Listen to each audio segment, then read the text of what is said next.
I'm going to read an entry from the Jai Journal. If you want to get ahead of 99% of people, then you need to be willing to do the things that 99% of people aren't willing to do.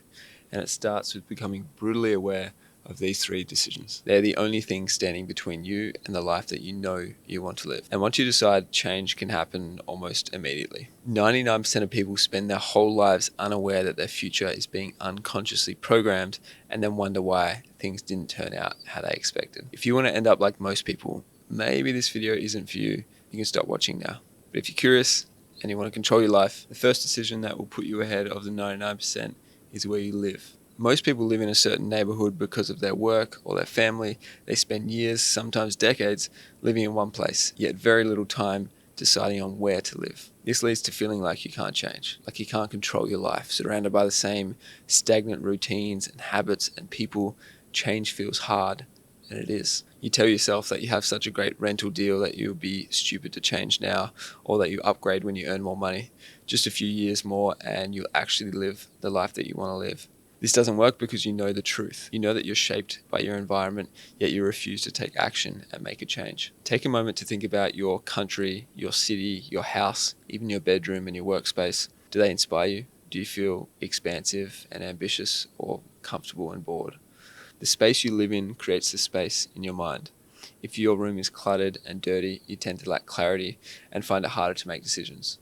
Open space, open mind. Here's the easiest way I know how to change in a very short period of time. Solo travel as early as you can. When you travel, your mind expands. It opens to infinite possibilities and it's forced into learning and developing.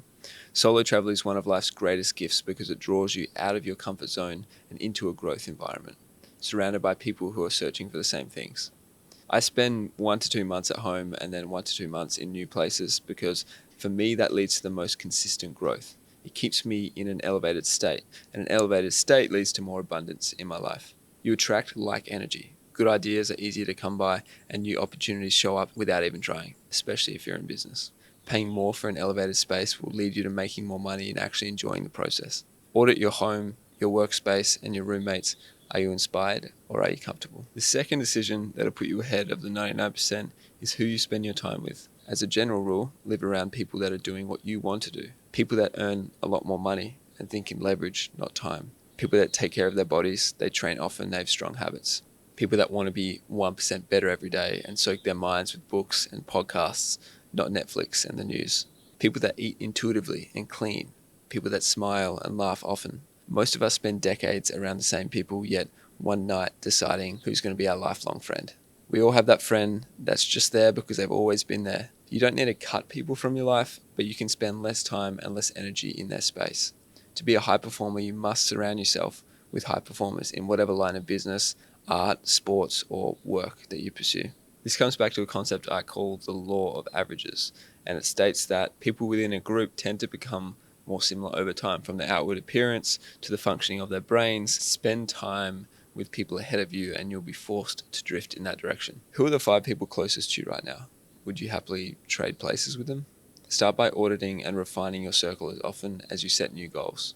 Then decide who you want to surround yourself with based on the person that you want to become. Rise to the level of the people that you want to attract. Become the person they would hang out with. Your habits, your mindset, your self-confidence, the way you dress. You must feel worthy of these friendships. Find out where these people hang out. You must change your environment. If you're young, health conscious, and working online, here's a few examples. Go to transient cities like Cape Town, Bali, Lisbon, Barcelona. Go to run clubs, co-living and co-working hubs, social media. Ask friends, meetup.com, book clubs, working cafes, wellness retreats and gyms, virtual communities on platforms like School, Reddit, Discord. Start a conversation with a stranger. Reality is, the right people are easy to find when you start looking. It's like when you buy a new car and you start seeing it everywhere around you. The people were always there, you just weren't conscious of it. Once you find people you vibe with, be the most interested in the room, not the most interesting. Most people like talking about themselves, so they feel valued when you listen and you care. You leave a much more lasting impression and friendships are easier to build.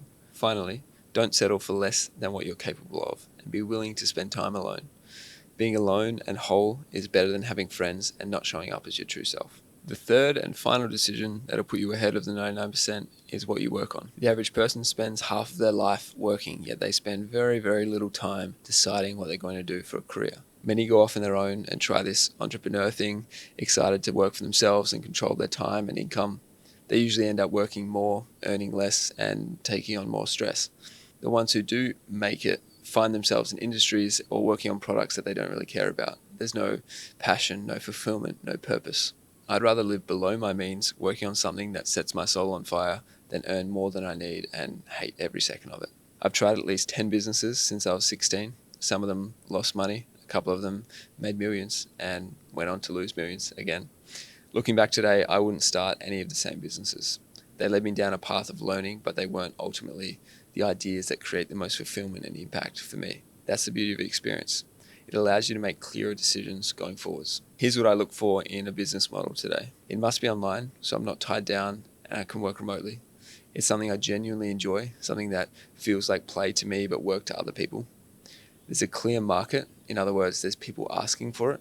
It's a product that has a natural flywheel. I can acquire one customer and it will grow because one person tells two, and I don't get caught up in this playing a game of customer acquisition. It's profitable and self-sustaining. I want to stay self-funded. It aligns with my values. I can live and breathe and row in the same direction every day. It's scalable beyond trading time for money. It must have leverage and outsized returns. And finally, something I have a competitive advantage with. It allows me to stay in my zone of genius to grow it. For me, that's Art of Mondays. And in fact, I'm in an Art of Mondays house right now. We're in Indonesia for the next 10 days, 10 founders, and just this giant think tank of ideas and helping each other. Both people that like building stuff online, but also care about balance and mind and spirit at the same time. What you work on determines your earning potential and the wealth you can accumulate in your life. Money may not buy happiness, but it does create choice, and choice is self-fulfilling. When you get to choose, then you control the outcome of your life. Fortunately for you, the 3 decisions I've spoken about in this journal are decisions you can make without much money. You can make them today. Do the things that 99% of people aren't willing to do, and your life will be different to 99% of people. Spend more time on the big decisions in life, and they will ultimately determine who you become. I appreciate you being here. I write about these ideas once a week on a Saturday in my newsletter called The Jai Journal, and you can read it for free.